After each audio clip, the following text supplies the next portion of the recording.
Apostolic. This is a crucial mark of the church and has a few layers of meaning. First, to say that the church is apostolic is to say that the church is founded on the witness of the apostles. This means that the church's thinking and practice is equally built on the witness as a foundation on which the sound teaching can be derived and a core set of data from which alone appropriate conclusions can be drawn. This leads us to the second layer of the meaning of the word apostolic.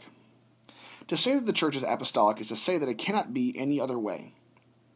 It is important to know that there is a very big difference between saying that it cannot be otherwise than it is and saying that it could not have been otherwise than it is.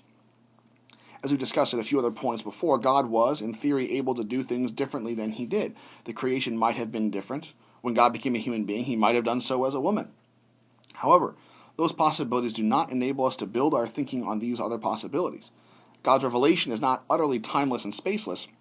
It can be reinterpreted and re-symbolized depending on our present culture and thinking, but God has revealed himself to us in time and space, as Jesus Christ in Israel 2,000 years ago.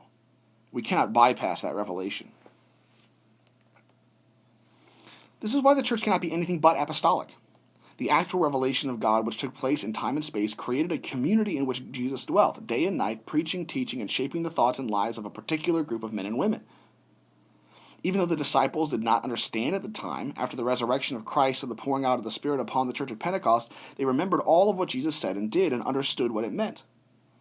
This is what God has actually done in revealing himself to human beings.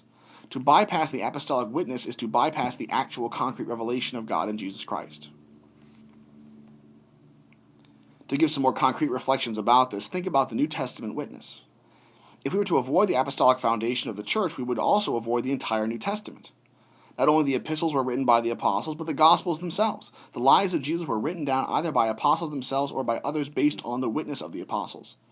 To do away with the apostolic nature of the church is to do away with any reliance of the Bible. Human beings are free, of course, to disagree with the Bible and even hate what is written in it. Indeed, it is to be expected, since it stands so strongly against the ways of human beings. But to say that the Bible has no authority, or even that it is not the normative authority, is to stand at sharp deviation from the church throughout the ages.